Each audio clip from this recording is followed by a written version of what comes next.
56 ದಿನದ ಗಿಡ ಇದು. ಸೊ ಇದಕ್ಕೆ ವಿಲ್ಟ್ ಕಂಟ್ರೋಲ್ ಆಗಿದೆ, ವೈರಸ್ ಇಲ್ಲ, ಬಿಂಗಿ ವೈರಸ್ಸು, ಅಂಗಮಾರಿ ಇಲ್ಲ. ಸೊ ಗಿಡ ಹೆಲ್ತಿಯಾಗಿದೆ, ಫ್ಲವರ್ ಸೆಟಪ್ಪು, ಫ್ರೂಟ್ ಸೆಟಪ್ ಚೆನ್ನಾಗಿದೆ, ಬ್ರಾಂಚಸ್ ಚೆನ್ನಾಗಿ ಬಂದಿದೆ.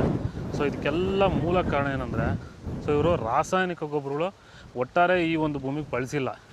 ಮತ್ತು ರಾಸಾಯನಿಕ ಗೊಬ್ಬರ ಬಳಸ್ದೆ ಹೆಂಗೆ ಸರ್ ಇಷ್ಟು ಚೆನ್ನಾಗಿ ಮೇಂಟೈನ್ ಮಾಡೋಕ್ಕಾಗುತ್ತೆ ಅಂದರೆ, ನೋಡಿ ಇದಕ್ಕೆ ಸ್ಟಾರ್ಟಿಂಗಿಂದ ಪ್ರತಿ ವಾರಕ್ಕೊಂದ್ಸರಿ ವೈರಿಗಾನ್ನು ಒಂದೊಂದು ಪೀಸ್ ಕೊಟ್ಕೊಂಡ್ಬಂದಿದ್ದಾರೆ. ಸೊ ವೈರಿಗಾನ್ ಕೊಟ್ಟಿರೋದ್ರಿಂದ ಇದರಲ್ಲಿ ರೂಟಿಂಗ್ ಚೆನ್ನಾಗಿದೆ, ಗ್ರೋತಿಂಗ್ ಚೆನ್ನಾಗಿ ಬಂದಿದೆ, ಫ್ಲವರ್ ಸೆಟಪ್ ಚೆನ್ನಾಗಿದೆ, ಫ್ರೂಟ್ ಸೆಟಪ್ ಚೆನ್ನಾಗಿದೆ, ವಿಲ್ಟ್ ಕಂಟ್ರೋಲ್ ಆಗಿದೆ, ವೈರಸ್ ಕಂಟ್ರೋಲ್ ಆಗಿದೆ.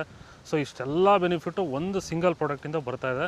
ಸೊ ದಯವಿಟ್ಟು ವೈರಿಗನ್ನು ರೆಗ್ಯುಲರಾಗಿ ಬಳಸೋದ್ರಿಂದ ಈ ಒಂದು ಬೆನಿಫಿಟ್ಗಳನ್ನ ನೀವು ಪಡ್ಕೋಬೋದು ಅಂತ ಹೇಳ್ತಾ, ನಿಮ್ಮ ತೋಟದಲ್ಲಿ ಏನಾದರೂ ವೈರಸ್ಸು, ವಿಲ್ಟು, ಅಂಗಮಾರಿ ಸಮಸ್ಯೆಗಳಿದ್ದು ಟೊಮೊಟೊ ಬೆಳೆಗಳಲ್ಲಿ ಅಥವಾ ಹೂವಿನ ಬೆಳೆಗಳಲ್ಲಿ ಏನಾದರೂ ಇದ್ದರೆ ನೀವು ನಮ್ಮನ್ನು ಸಂಪರ್ಕ ಮಾಡಿ ಸಂಪೂರ್ಣ ಮಾಹಿತಿನ ನಾವು ನಿಮಗೆ ಒದಗಿಸ್ತೀವಿ.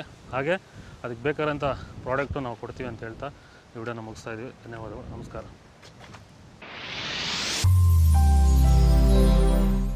ಎಲ್ರಿಗೂ ನಮಸ್ಕಾರ. Shri Parisarama agri solution YouTube ಚಾನೆಲ್ಗೆ ಸ್ವಾಗತ. ವ್ಯವಸಾಯದ ಬಗ್ಗೆ ಹೆಚ್ಚಿನ ಮಾಹಿತಿಗಾಗಿ ನಮ್ಮ ಯೂಟ್ಯೂಬ್ ಚಾನಲನ್ನು ಲೈಕ್ ಮಾಡಿ, ಶೇರ್ ಮಾಡಿ, ಸಬ್ಸ್ಕ್ರೈಬ್ ಮಾಡಿ.